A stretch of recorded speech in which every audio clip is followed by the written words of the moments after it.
Hey guys, so today we're going to be doing underrated card of the week again. This time we're doing Dread Presence. So like what I do in these lists or these videos is that I sort of break down why I think a card is underrated, what brews it could go into, and what shifted to make it better than it used to be to maybe make it considered, not really underrated, but something that we can finally use. If that makes sense. So that's what we're going to kind of break down for this card today. So what does Dread Presence do? 4 mana, Nightmare creature type. Whenever a swamp enters the battlefield under your control, choose one, draw a card, and lose 1 life. Dread Presence deals 2 damage to any target, and you gain 2 life. So this is not only a win con because you can play enough lands to kill your opponent, right? Like each time you play one, you deal 2 and you gain 2. It sustains you, and then it also allows you to have an engine to draw more cards, like something that produces value the longer it stays out. And if it goes unanswered, could potentially just win you the game, could snowball you into so much advantage your opponent can't deal with it, or so much damage that they just end up losing. The card that I pair with this one is Dryad. So this is sort of a dual underrated card of the week. They kind of synergize. So this is more of like a synergy that I've recently explored in my lists, and I've been enjoying it a lot. And I think that the shifts in the meta, um, mostly in historic, allow this combination to be very, very strong. So I utilize this with like Field of the Dead is a really good synergy, especially in Golgari where you're just locking in like 2 land types. It's very easy to get there with it. So basically the idea behind this is you can play an additional land, which is an additional swamp, giving you more card advantage or more damage, whatever you need to do. Whether you need to remove creatures on your opponent's side of the field with the 2 damage proc here, or if you're just simply drawing more cards to keep up with control before Shatter the Sky happens or whatever, will wipe your value off the table. You want to cash in on it before that happens, which makes sense. So this ramps, you get the land types. So like, why is this good? What's shifted to make this better than usual? Because we've seen these brews in the past, sometimes when Dread Presence was kind of popular here and there. It never really took off. There's like some Sultai brews with like Explore with like Jade Light Rangers and this and that, but they never really were like meta to my knowledge. Like they were okay, and there's some like mono black variations with like Chromatic Lantern and being able to masterminds and all of that good stuff. And you can still do a lot of that, but what shifted? So Teferi, Time Raveler just got banned, which means that like Bant Scape Shift can't +1 in order to cast Scape Shift at the end of your turn to get a bunch of Field of the Dead tokens and such. They have to do that on your turn or on their own turn.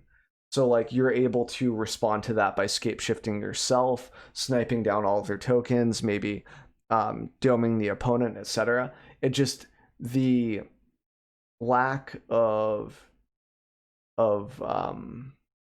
Teferi just means that the opponent has to be more honest in what they want to do. They also can't +1 Shatter the Sky you, the same retrospect. Like as you go to Scape Shift, they Shatter the Sky your Dread Presence, so that way you don't get all of your procs for your swamps coming into play, stuff like that.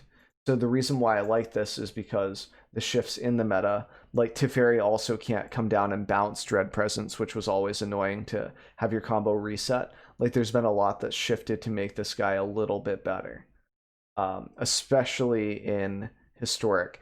And considering that my hardest matchup for this deck was Wilderness Reclamation, both for historic and standard, just because it was so hard to keep up with their card advantage. They had so many good answers to this card, and now that archetype is going to die down or die out, like Reclamation, especially since it's just banned and suspended in both formats, we're going to be able to see a lot more of these types of brews with these types of engines that were kind of clunky, very bounceable by Teferi. And I think that that's more or less what I wanted to cover in underrated card of the week, is that not only Dread Presence, which is one of my favorite cards just because it's nice, lots of value, use it with Bolus's Citadel to go over the top as well, play extra lands off the top, continue to pay life points for stuff, and gain life every time this comes in. It's just a nice engine and it feels good. And engines like this, stuff like Bag of Holding, which normally would get bounced by Teferi, or like Brazen Borrower, stuff like that, and then your opponent gets to draw a card off of it. That's less impactful now, since one of the most played cards that used to just bounce those engines that required a little bit of time to set up is now out of the format. And I think that's the thing to consider going forward with this type of deal. So if you guys have any suggestions on underrated card of the week, something that you really think is awesome in different types of brews, personally I've been enjoying this, but I know there are so many options. Feel free to throw those in the comments below. That way maybe I can cover it for next week's underrated card of the week or whatever we happen to do with that type of stuff. I've been trying not to force these things, like weekly things like tips and tricks and everything else, and more of a, like, if a card really strikes me, or something really needs to be covered, like tips and tricks wise, like, you know, the Wilderness tap QQ, for example, to float all of your mana for Crassus and Wilderness Reclamation and such. That's pretty important, but I don't want to ever feel pressured to need to come up with those on a weekly basis. I want that content to be good. Same thing with underrated card of the week. So, you know, appreciate you guys being understanding with that.